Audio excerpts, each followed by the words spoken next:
The guy that going into the game last year, we were on alert for wherever number 16 was lined up, and now being around him and watching him compete, I've got even more respect for him because number one, he is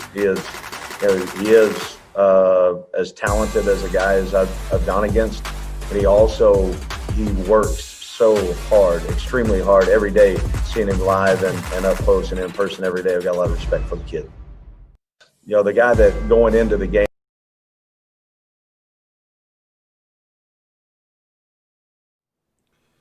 Okay. 3, 2, 1. Yo, what is going on? Arkansas Razorback fans, SEC fans everywhere. Welcome to the messy-haired, what else is new, Pig Trail Network Friday, Flamingo Friday. I'm wearing the old school. I've gone back to the old school here. How do you like that? I haven't worn this Flamingo Friday shirt in quite some time. So I hope you guys have had a great week. Sip the Gatorade. Trying to kick the soda, So welcome everybody. Thank you again for joining. Shout out to to everyone who's already commented. You guys are already here. You're already commenting. It is Flamingo Friday. It's such a great weekend too, man. I mean, we're gonna have a 3-day weekend. Those of us who are who have that opportunity, that's fantastic. I'm gonna utilize every bit of it. I'm going to try not to waste it. I'm going to try not to waste the weekend. 3-day weekend. No t-ball, no softball, none of that stuff this weekend for me and my wife. So we get a little break from that. So yeah, Patreon supporters, thank you guys. I know some people. I get it. COVID has had an effect. It's affected everybody in one way or another, and hey, I don't blame anyone for I'm going to save my $4 a month. Can't subscribe this time, but if you guys are able to, please feel free to check that out. For those of you who have before in the past or still do, thank you so much. A special shout out to all of you, to every single one of you. And if you don't feel like doing that, again, there's a PayPal link down below that is, one time. There's no minimum. Throw whatever you want in there. Throw a buck in there. Doesn't matter. All right, let me read. We'll start off first. I'm going to read your comments really quick, and then we'll get into Ketron Jackson, big-time 4-star wideout. From one big-time receiver in Burks to this kid, some believe he draws some Kobe Hamilton comparisons, and that's okay. I think Kobe Hamilton has at least one record at the University of Arkansas back in 2012. The disastrous season, but the good that came out of that was for that young man, Kobe Hamilton, who blew up. There's been some comparisons with Ketron and Kobe, and I am absolutely okay with that. We'll get to that in just a second. Yo, got another big-time KJ, says Mr. T-Dub. Fishman, woo pig. I just got rear-ended in Memphis. Damn. Right now as you're watching the live stream, Fish, you're dedicated, bro. That's dedication. Was it my fault? Were you watching? You had your phone set up on your window, on your dash. What are those things called? The little cell phone holders. They got the little sucky cup thing at the end, and you attach it to your window and you prop your. I've got one of those. It's a magnet. It's in the back of your phone. Really cool. It just goes right there, right? And I'll be driving down the road and I'll have Joe Rogan or some podcast or YouTube I'm watching, and I'm driving, and yeah, keep your eyes on the road at all times. People, be safe. Anyways, I hope you're okay, Fishman. Mike Peaster, sup, Ty. What's going on, man? How you doing? Arkansas Wolf, big-time wide receiver get. I couldn't agree more. Give Step a big pay raise. That's something that I've said really since they brought him here, in the before times, in the previous staff. I said one of the things you got to do is you got to keep Barry Loney Jr. if you're able to, and you have to keep Step. So glad they did that. Getting some street tacos. Mr. T-Dub. Look, I'm not a street taco guy. I don't know. Maybe I'm just white. I don't know, man. Taco Bell tacos are phenomenal. Although, did you guys know they got rid of the Mexican pizza? It's a travesty. From Roach Coach, the best. Ugh. Hoyt Allen, hey Ty, happy Friday, my friend. Thanks, Hoyt. I appreciate that, man. Do the whole show as Macho Man. Tull McDaniel says, I will never drive 550 miles again to watch a team I have loved for over 65 years play baseball, football, basketball, or any other sport. I burn my shirts and hats. Oh, okay. He's going with the all right, getting political. Not doing that here on this one. That's your choice. That's your choice. If you're upset, I think you're probably referring to the Razorbacks, their commitment to Hawes United. I saw that. Look, that's been around now for a little while. Like they dropped that actually, I think like a little while back, and people are just now finding out about it. The university is tweeting about it. If you haven't checked it out, you can go. What's weird is if you go to their Twitter for Hawes United, and I know it's new. They just started, so their site got posted in August. There's no link there's no link to find their initiative, which is strange. That is very strange. If you're affiliated with the University of Arkansas, and I believe this Hawes United Twitter is, why don't you have a link to anything? You have your @ Arkansas Razorbacks, where you can click on that on their Twitter handle, and it takes you back to their Twitter page. But there's no link in their bio that takes you to their page. I have seen it. I have comments. I'm not going to use them tonight. I have thought about doing a video. I've put it off for a little while. I'm not going to give my opinion on it tonight. I think you have every right. If you don't like this initiative, if you don't care for the angle that they're going, not that you don't support Black Lives or Black Lives Matter, but you have every right to not watch the Razorbacks anymore. But I'm telling you, if you're going to cancel sports over that, you're going to be canceling all of sports. Because everything is, it's revolving around it when you consider the times that we're in and the things that that they're combating, and I don't have an issue with that. I think virtue signaling is well, I mean, it's virtue signaling. You guys have heard me talk about it here before. I won't hold back an opinion on that. I think virtue signaling is, I don't know. Sometimes the loudest people in a room, you kind of wonder about their motives a little bit. But then again, it's also, there's a difference between virtue signaling and then stating something like, hey, look, we need to take care of one another, right? Virtue signaling is something else entirely. I don't know if that's what this is. I don't know. I haven't, like I said, I've seen the page. I didn't want to talk about it, and someone brought it up in chat. Again, another show or maybe video. We'll talk about it. Okay. But it is interesting. You can go find them. It's actually the Razorbacks. It's their last tweet. Sam Pittman talks about it, and he's in front of a camera talking about it. I haven't actually listened to the whole video, but I went ahead and I visited their Twitter. And I'll be honest, I didn't even know they had a Twitter until that post. And I'm really surprised there's no links. Why wouldn't you have links? If it's that important, your initiative, why aren't you why aren't you posting your motives? What it is you want to accomplish? Well, I'm not going to get into it. Well, they do. Now, scrolling down, you can actually find back on August 27th, they did post Hawes United. But why wouldn't you put that in your bio? That should be in your bio. Like, that's 101, Twitter 101. Like, I'm a YouTuber, and I do this, right? And I think it's important what I do, and I enjoy doing it. I have it in my bio, right? Like, you're going to always have a link back to, I don't know. Maybe they had an intern put this thing together really quick and they weren't paying attention. Anyways, all right, let's get off that subject really quick. Let's get back to sports. Let's leave everything else out for now. Arkansas lands a big-time 4-star receiver. I said this months ago. Ketron Jackson, I felt strongly that he was going to be a Razorback. Even when TCU was making their push, TCU, I mean, the last several weeks, actually the last couple of months, you've started to hear less and less about TCU. And then I thought, well, okay. And look, I was told 4 or 5 months ago he's going to commit he's either going to commit before fall camp or before the season starts. Here we are. I've been saying that here for months. Here we are. He committed yesterday, last night, as a matter of fact, after I got done recording the Hog Talk podcast, which is available. The Friday episode is available. Of course, he commits literally as I was ending the podcast. And I couldn't go back because we had softball practice. I couldn't go back and fix it. And we had to come in here. You know, we got to deal with the kids. We're going over their homework and stuff before we put them to bed. I didn't have time to.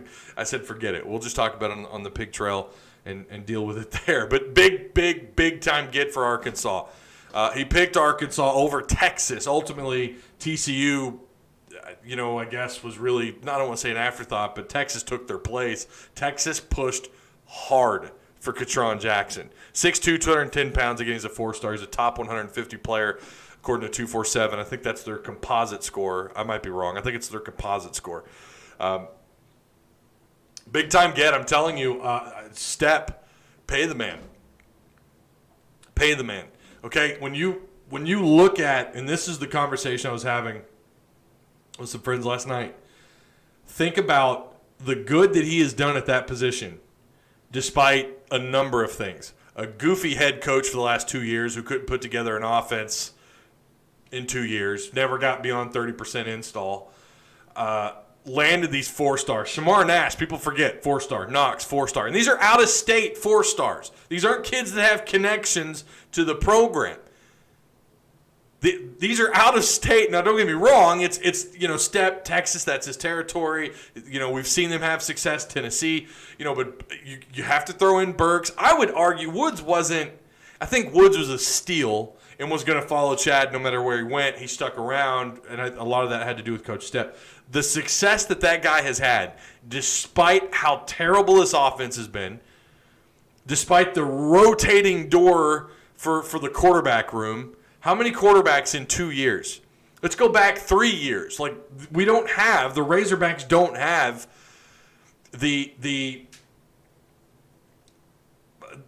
it's not like the Petrino era, right? Like where you knew you were going to have a stud at quarterback, going from Ryan to Tyler. You were, you know, your receivers you were picking up big time wideouts. But I still think that these wideouts, this class, or that wide receiver room, when they're doing film, I think Step's going to look out and go, wow, this is the most talented bunch of receivers that have probably ever been in the same room at the same time at the University of Arkansas. That's special. Step has put that together, and that's thanks to Step. He's done that even with a broken system. Pay the guy whatever the hell he wants for a wide receiver coach. I mean, he's a coach. I'm sure someone's going to lure him away to be an OC or someday maybe even a head coach. But his work as a recruiter is incredible. And I don't think that enough can be said about just how good of a recruiter he's been at Arkansas. This is big time. Yeah, this is a kid. Again, he called Texas. Ketron Jackson called Texas his dream score. At least that was what was rumored. I saw that on a Texas board. I saw some screenshots sent to me that even their media people were claiming that he had said that that's a dream school. But yeah, picked Arkansas over Texas and a lot of other schools. And again, going back to that Kobe Hamilton comparison, I don't have a problem with that. Someone said that last night to me. I don't know if he was trying, like, if that was meant to be, like, yeah, he's good, but Kobe Hamilton, dude, this kid, Kobe Hamilton was never ranked this high. Kobe Hamilton was not a top 150 player in the country. But he does, when you talk about his size, and Kobe Hamilton was what out of high school? 6'1.5", 6'2", is that right? Like 190 pounds, if I remember. That's been so long ago now, but had some time in the NFL. So I'm okay with that comparison. But I think skill-wise, definitely recruited a little bit higher. Okay. Let me read your comments. I've got my notepad up here. Minimize that bad boy. Ketron, Ty. That's what I'm doing, Tim. All over it, buddy. I promise. Jonathan Burris. Hi, Ty. Hope everyone is healthy. Hyped about the Ketron commit. I'm telling you, man, that's big time. Let's see. Mark Douglas. Wish they would leave politics out of sports. If it only serves to divide the fan base, and we need one thing to do. We need one thing to do to escape all the madness. I'm going to say this really quick. Last thing I'll say on that, on the Arkansas United or Hawes United. In this day and age with social media, if you don't voice an opinion, and look, you guys, I've said it before, of course, Black Lives Matter. If you don't believe, and who in here doesn't believe that? Who in here doesn't believe that? I don't think any of you don't believe that. But as far as having an issue with the organization and at their core, I've heard what the two founding members have claimed to be trained Marxists. If you have a problem with that, that's not fake news. That's real. You can hear them talking on a podcast. They talk about being trained Marxists. If you have a problem with that, and then you have an issue with the Black Lives Matter organization, hey, I don't blame anybody for that. But in this day and age, if you're not political, if you don't voice, especially if you're an organization, whether that be athletic, college, amateur, or pro, and you don't come out and say and show some form of support, well, then you get accused of things. And we all know, I don't think anyone, I don't know the people personally at the University of Arkansas, but I highly, highly doubt that any of them are racist, obviously. Look at their line of work. They're working with these kids, right? Of all colors, of all backgrounds, races and religion. But anymore, if you don't, you're a racist. And I think that's wrong. And I've talked about that here before. We called out when HitThatLine.com did an article about Chad Morris. I don't know if you guys remember that or not, but when Chad Morris, when he played KJ Jefferson, and he said he had to kind of simplify the offense for KJ, a certain writer for HitThatLine.com said that was racially insensitive. You see what I'm saying? It's like, what the hell are you talking about? He had to simplify the offense. Yeah, we all agree. Chad Morris, terrible coach. Okay, and I can't believe they ever had me defending Chad Morris. He was simplifying the offense because KJ was a true freshman. So it's everything's politicized. If you don't come out in support of, you are accused, especially when you're a big-time organization. Or if you come out and Sam Pittman says something the wrong way, it's the optics. It's all about the optics. So that's the last thing I'll say. Okay, I'm done. Sports on political. Sports and political. Ridiculous, my opinion, says Guru. What's up, Guru? How you doing? Arkansas is better than you think, says on Texas 247. It says Ketron was 50-50 on Texas and Arkansas. He had Texas and I saw the analyst shoot his video for him, and then he changed his mind, redid the whole video, and they reshot the video. I saw that screenshot. That was crazy. So Ketron Jackson had the 247 Texas site film his commitment to Arkansas, and they thought they were going down there to film him committing to Texas. I mean, the kid, I think he did that twice because he claimed that he changed his mind. It's bananas. T-Dub says people are thinking that Felipe Franks is overrated, not good, etc. Don't know their stuff on him. Yes, we had some issues, but he got a 10-win SEC season. When was the last time an Arkansas quarterback did that? Well, and this is the only thing I'll say. Tim, I don't disagree, and you and I have had our Mr. T-Dub, rather. We've had our conversation on that privately. I think I'm somewhere in between your belief and the other individual that we talked about, Felipe Franks. It's difficult to compare quarterbacks, guys, when you're surrounded with the kind of talent that Florida has, right? They're riddled with 4- and 5-star talent, and Arkansas is not going to be. The case is he's going to have to make. Now, don't get me wrong, and I've said this, the skill position talent at Arkansas is pretty ridiculous. It's good. Like, I think it's top 5 in the SEC. We're all bought in on the hype.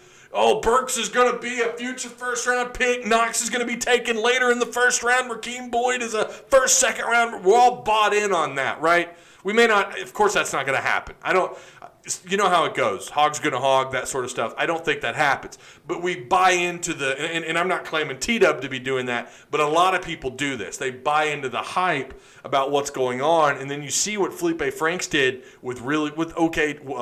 for Florida, okay talent. For most schools, really good talent. see what he did that 1 year and then believe that that's going to happen at Arkansas. And I'm going to tell you, the offensive line is probably going to be a huge step back compared to what they had in, 2018 when Felipe Franks did that. Receivers are good. I think you could argue the receivers are probably on par with what Florida had or something close. I can't remember that, a couple of years back what they had, but it's going to be something close. You still got questions about what's going on with tight end. Blaine Toll, by the way, for those of you who don't know, moved back to tight end now. But T-Dub brings up a good point.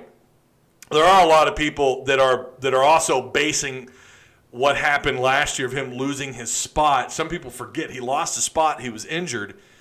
Another guy comes in, it performs better. They stick with him, and obviously Florida, their staff, Mullins and that staff believe that he's the guy. And Felipe Franks, it looks bad on Felipe, right? Like, oh well, he, whatever, he's terrible. He got beat out by this guy.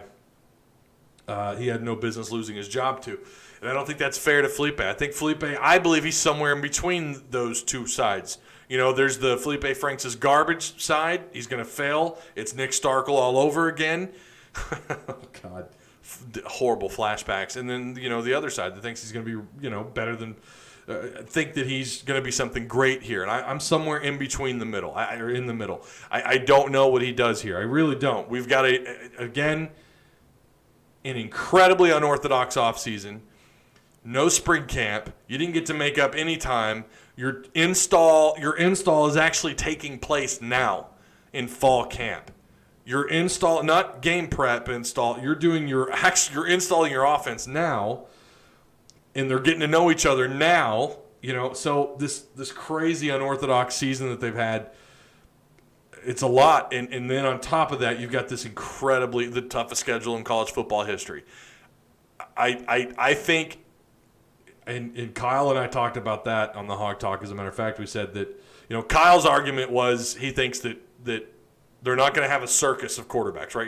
It's not going to be a circus. It's going to be two guys at least, him and KJ. I think that at some point I could see them benching Felipe Franks, not because of awful lack of production on the field. I don't think that. I think it's going to be, or not lack of production, sorry. Like what happened with Starkel, where you're throwing 3 or 4 picks, it's just a disaster. I don't think that's what happens. It could, but I don't think that's what happens. I think they're not happy with the offense's inability to consistently move the ball down the field, and they go with KJ just to try him out. Something like that. I could see that happening. I don't have a lot of faith that Felipe Franks is going to be the guy from start to finish.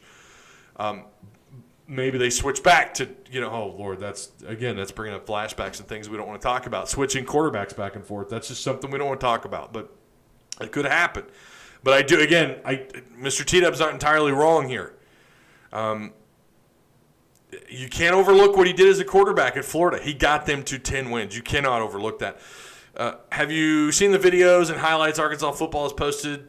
The highlights are all good, but every time they post one, the offensive snap is just awful. I have not seen that. I have not. The first ever Hog game I watched in person was on the Hill, was when Quinn Grovey was QB1. Good quarterback at Arkansas. Is training under certain guidelines like the rest of states? I'm not really sure, Guro. I have no idea. I'm not entirely sure. So getting back to fall camp here really quick, or quote-unquote fall camp. It's how about Shamar Nash? I don't know if you guys saw that or not. Shamar Nash is back. Or not back, sorry. I'm mixing my notes up here, and I don't have my glasses on. Nash is actually going to set the year out. My bad. Shamar Nash is opting out for 2020. That's quite the opposite, isn't it? COVID has been very relevant in my life since May of this year, and with the recent passing of my grandmother due to COVID-19, my family and I felt it wasn't I felt there wasn't any reward worth the risk of continuing to participate in football this fall. I wish my team and the entire Razorback Nation the best of luck this fall. Nash was a 6'2", 215 or about 200-pound wide receiver out of high school. He's a 4-star. This is going to be he's going to be missing his second consecutive season of competition by opting out. So that's 2 straight years he's not going to be on the field at all. Nash is one of those guys I had high hopes on. This was a really talented kid coming out of high school. I mean, a lot of people liked him. Stepp had a lot of positive things to say about him after he signed. That was a big one. What I meant to say was Jalen Catalon had returned to practice. Jalen Catalon is back. He was a former I know he's been quiet. There's not been a lot of rumblings of what's going on with Catalon other than the fact that he's been missing. But he's a former two-sport star. He's a 4-star safety out of high school. He returned to camp after missing 2 or 3 weeks with a knee injury. Also, offensive line coach Brad Davis returned to coach the offensive line earlier this week. And we know that Sam Pittman had kind of taken his place to help coach the offensive line in his absence. But it's good to have Brad Davis back, one of the best in the business. In my opinion, I really think he's going to transform that offensive line. Could be wrong. I had high hopes for Fry. And look, Fry, I can't fault the guy. It starts with the leadership, man, and my God, you just didn't have it with Chad, and it was so disorganized, and there was no flow. It never felt like Chad Morris had everything put together. It never felt like Chad Morris, never felt like he got his he never got any rhythm, and it was just such a debacle you could see that. You could see it on the sidelines. The communication problems. Remember they were having communication issues from the sideline to the quarterbacks earlier in the 2019 season. Well, hell, every game. It's such an issue and such a problem, and it's so hard to fault any position coach, and I have a hard time faulting Fry. Fry did. I mean, look, he brought Ricky Stromberg, right? He brought in a couple of JUCO guys, Myron Cunningham and Shabwez Nwana. Myron Cunningham, I think, could turn out to have a pretty good year. You remember Montrell Spate year one? I know that's a linebacker, but Montrell Spate year one, guys, I can remember the talk being, why the hell is he on the field? Year two, he was a monster. Cunningham saw time last year, moved around positions. And now there's people in the media that think he could be a pretty damn good senior. He's a JUCO guy. He was a junior last year. He'll be a senior this year and technically could have another year to play if he chooses to do so. But a lot of people in the media seem to think that he could turn out to have a really good season. So, yeah, it's a lot going on here, though. There's a lot to kind of get all figured out. But I think that Brad Davis really is one of the best in the business. And so I think you're going to have 2 or 3, especially the interior offensive line. Going to be really good. Stromberg, who moved to center, there's now, I think it was said earlier in the week that Ty Clary, who it looks like he's lost his job. And I don't think anyone should be shocked that Stromberg, if he wants a position on the line, he's probably going to get it. I really think. He's only a sophomore. Think about that. This kid has 1 year of experience, and he's bossing people around on that offensive line or moving them around. He goes somewhere and he takes their position. But I think he's going to do well there. Snaps are going to have to be on point. Cannot stress that enough. We can't have any more of this. A quarterback shouldn't have to adjust his body, adjust his hands too far out of the way that throws him out of the motion and out of sync with the offense. It can do that. A bad snap can do that. And Ty Clary, he didn't just do that once or twice. He made mistakes. Or once or twice all year. He made those kind of mistakes 2 or 3 times a game.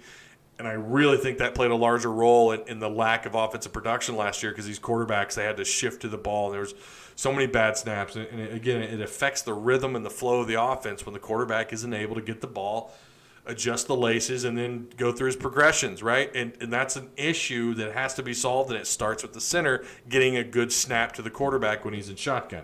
And I hope that Stromberg figures that out. If he doesn't, dear God, I don't know what they do at center. But Ty Clary, the rumor, and I was trying to say that earlier, or not the rumor, it's been reported that earlier this week he was actually working out at left guard. So that will be something to keep an eye on. Can he challenge at the left guard spot? Look, some of Rakeem Boyd's best runs were when Stromberg and Clary were throwing people around. Clary is a capable blocker. He is a Power 5 SEC capable blocker, and I think that's one of the reasons why they had a hard time replacing him. Yeah, his snaps aren't so great. He's got experience at the position. He's an unbelievable. He's a really good blocker. I'm not going to say unbelievable blocker, but he's a really good, solid blocker. We're not going to pull him. I don't know why they didn't try to work somebody else in, especially when you consider how long he was at the position. But anyways, yeah, Catalon is back. Brad Davis is back. There's some other. Hudson Henry came back last week. We had said the week before we couldn't figure out what was going on with Hudson. We were being told he wasn't practicing.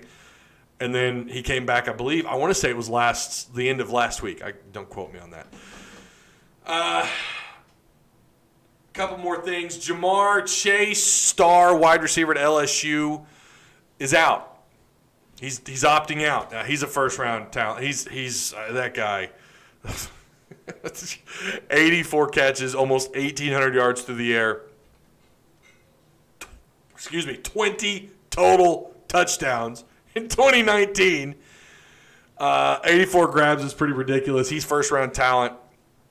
He's gone. So for those of you who downloaded updated NCAA 14 rosters on your Xbox 360 or PS3, you might want to make some adjustments. You might want to edit him out. For all you playing that garbage game. I'm not going to lie. I fired it up today. I wanted to update the roster.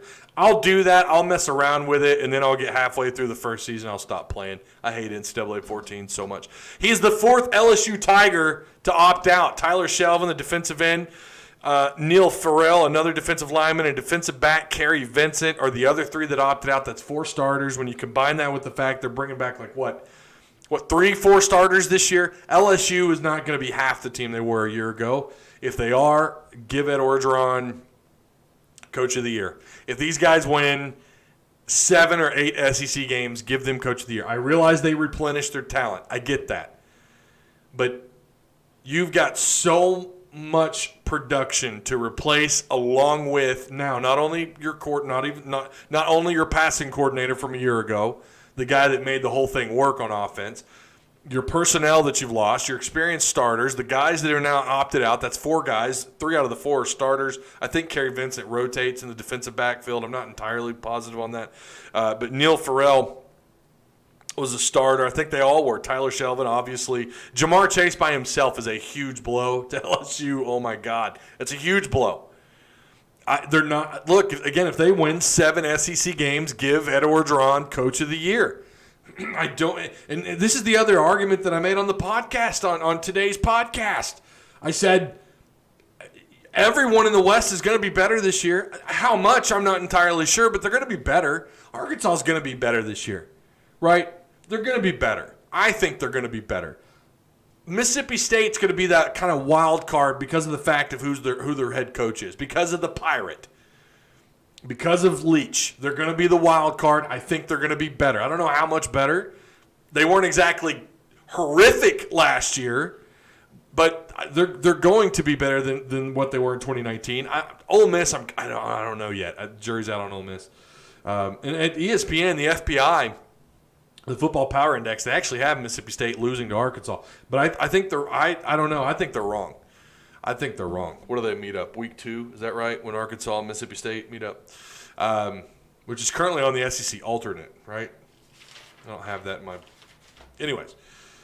So LSU is going to have to deal with that. I think A&M, you've got an experienced Kellen Mond coming back. They've got their skill position players I think are going to be better, or well, at least in certain spots. Defensively, they ought to be better. Jimbo's back is starting to get up. He's starting to get backed into a corner. That's what I'm trying to say. Jimbo's backed into a corner here. If he has a so-so or a bad year, they're going to start thinking about this contract. Although I don't know how you get out of that awful contract that they signed him to. I don't know what that – good Lord. I don't know what's guaranteed and what they'd have to pay. I'm not saying they'd fire him after this year, but I think then his seat starts to warm up a little bit going into 2021 and so on. I think everyone's going to be better in the West. Again, I'm not saying that A&M's going to win the West, that Mississippi State's going to, they're the wild card, so they're going to win 9 SEC or 8 SEC games. Not saying that. Ole Miss, who knows? Lane Kiffin, year 1. I just think that everyone's going to be better, and that's what LSU's up against. That's what LSU's going to have to deal with 3 to 4, maybe 5 total returning starters. And good luck. Good luck, LSU. Good luck. Blah, blah, blah, blah, blah. Go Tigers. Go Tigers. Ed Orgeron, I tell you, that guy. Want to buy a Hummer? Let's go buy a Hummer. Go Tiger. Best safer. How about the white unis? They're back, you guys. They're back. Look at these bad boys. Oh, my goodness. Oh, that is awesome. Woo, woo. That's awesome. If you don't like these white uniforms, if you don't like the white jerseys, I don't know what to tell you. This is DMAC era. And I know some people are, why is Boyd wearing number 5? That's the question. Should that number be retired? I don't know how I feel about retiring jerseys. I don't know. It's like the ultimate. It's like the thing you do for your greats, right? How many numbers are that can no longer be worn? I think it's number 2 and number 12. Is that right? No, that's not right. London Crawford was number 2, wasn't he? And Steve Little. I thought it was number 2 and number 12. I'm probably wrong on that. The retired jerseys. Should they retire into the number 5? I don't know. That's besides the point. Look at that jersey. It's so gorgeous. It is so damn pretty. The other thing, too, you notice, I don't remember. Well, look, that hog on the side. Golly, those are nice. Those are so nice.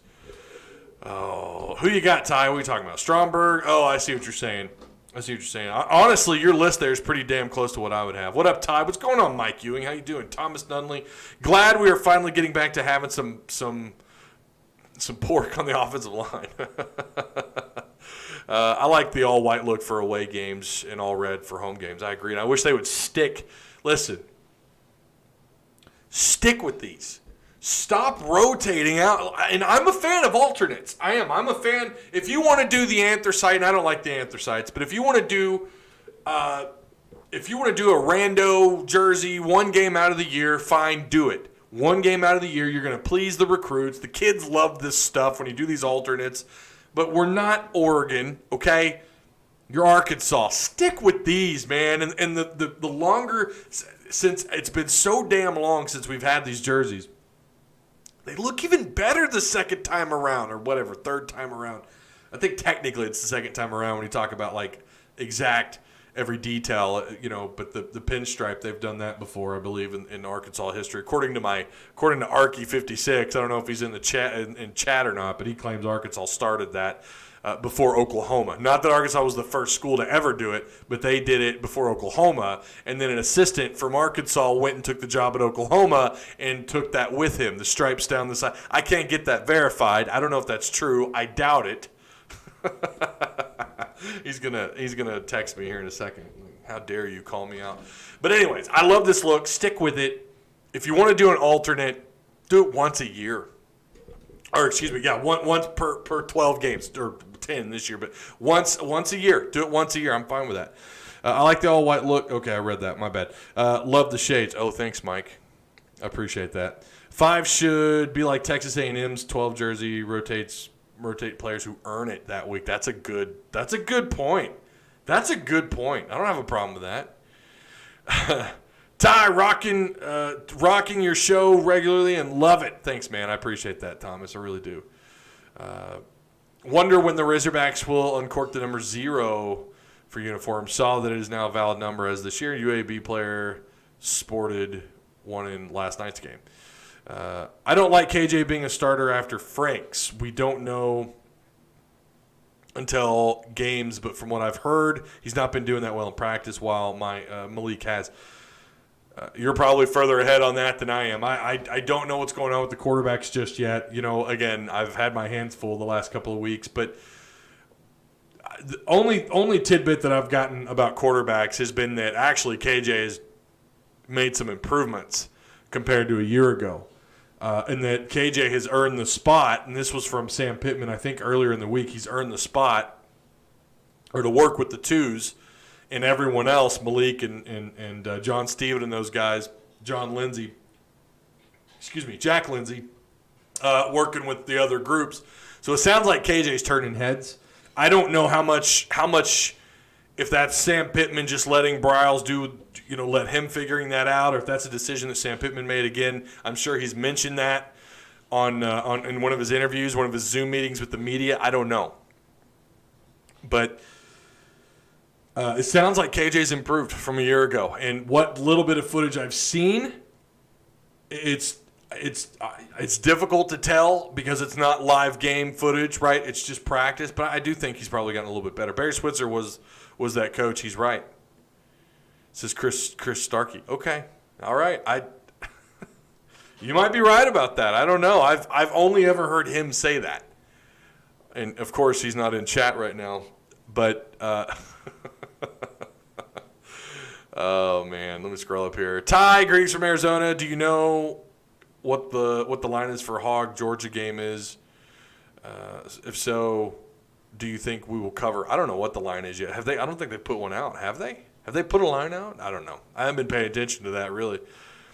If Franks doesn't play well, KJ isn't doing well either. I can see them throwing in Malik Hornsby just to see what he can do since to me he has all the talent in the world.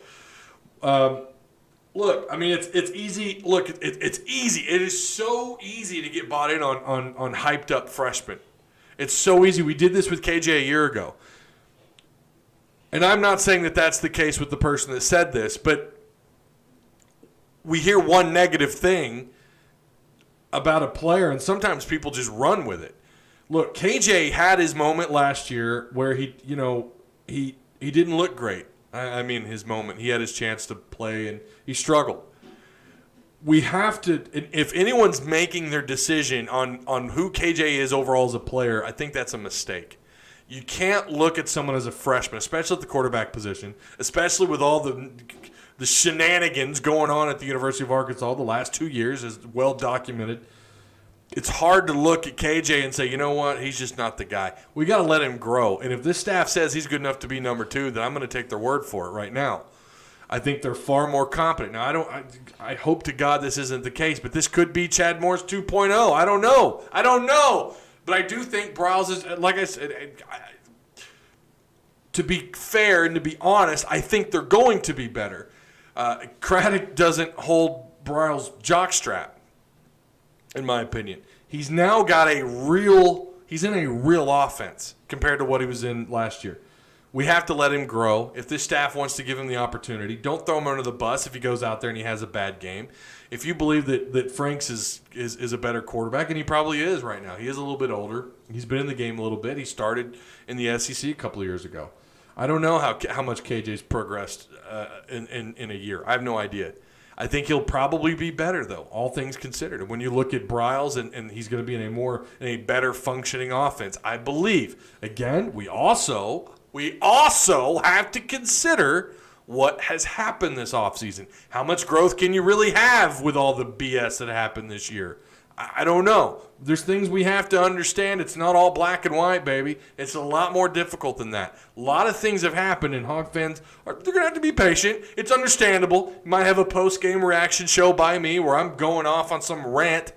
But no, also, I may forget to mention it in one of those rants, but we also have to understand that there's things going on that are kind of out of the staff's control, out of KJ's control, out, for the most part, out of everyone's control. And you can only do the best that you can with what you have to work with, right? Hey, Ty, how's your Friday? My Friday's going pretty well, Tony. I hope yours is going well. I think that come week 4, we will be seeing a true wild hog formation. Oh, okay. Missing you in Warzone, Ty. I haven't played. I honestly haven't played since that stream. True story. Has KJ taken any snaps at tight end like he did last year? I have no idea. Hey, Ty, how's your Friday? Oh, I already read that. My bad. They will have to be better. They literally can't get any worse from the Chad Morris era, and that is entirely true. You're not wrong. Franks is the better choice. We don't even know what the offensive line is going to look like yet. That is also true. If we beat Georgia in a couple of weeks, you got to chug something, anything. Man, I don't know, Tony. What do you think? If they win, that post-game show would be wild. I'd damn near do a keg stand. Oh, I won't do a keg stand. Probably get thrown off YouTube for that. I don't know. Shave something. No, I better not do that either. Wife might get mad at me. It's time to start again. If they beat Georgia, the beard comes off. Man, I cannot do that. I will never shave the beard. I'd shave the head if I wouldn't lose my head. My wife would kill me. I don't know what I would do if they beat Georgia. Because I don't think they will. I might put it on the line. I'm not really sure. The beard goes. I can't do that, man. I already trimmed it, and I already don't like it. I don't have the, it's what makes me look older. When I shave it, I look like I take like 15 years off. I remember a few rants last year, men's basketball, bad officiating rants particularly. Yeah, I had a few of those. I absolutely had a few of those. There was some bad officiating last year. Okay. It's almost 7 p.m. That's about the time I wanted to end this thing. Again, thank you guys. I do appreciate each and every one of you, the Patreon supporters. Again, for those of you who are asking about Hawes United, feel free to go check it out if you want. If you want to go look at it, because you guys were talking about it earlier. Pull that up here. This is it. If it'll let me post it. For those of you that were asking. There's the link. Let's see. I think it's going to be closer than people think, but no way we're winning that game unless JT starts and becomes SU Nick Starkle. Yeah, right. Could be the case, and that's the thing. Georgia last year on offense, pretty vanilla. Like I think they sixth in the SEC. It's their defense. Their defense is great. I think they're returning like 8 starters on defense. They were the best defense last year in the SEC. Will probably be that way this year as well. So, anyways, there's that link to go check that out. Hawes United, if you want to do that. But also, if you guys would like, comment, or don't comment. You've already done that. But like, share, check out all the links provided for you down below in the description box. It's all provided for you. To the Patreon supporters, thank you guys so much. If you guys want to be a part of the Pig Trail Patreon, it would be awesome. It goes towards the channel. You can find those links down below in the description box. There's also a one-time PayPal, and there's also the latest Hog Talk podcast links provided as well. I remember the rants about how trash Chad Morris was 9:30 Saturday nights last year. Hopefully not again. Well, someone's got to say it. Sup, what I missed. Robert, you missed the whole show. Great show. Peace out. FYI, I miss you at MSF. Oh, I'm still on Discord, Guru. Hit me up anytime. You know that. Okay, Woo Pig Suey. We'll see you guys hopefully next week. I am kind of down to one show right now because of just what's going on here with the homeschooling and everything. Our hands are full. T-ball, softball. We've got Girl Scouts coming up. I'm doing my best. I'm doing the best that I can, trying to get you guys at least a show a week. I want to have a video on the Georgia breakdown the week of Georgia, maybe a little bit sooner. So keep your eyes out for that. All right. We'll see you guys. We'll see you guys next week, hopefully.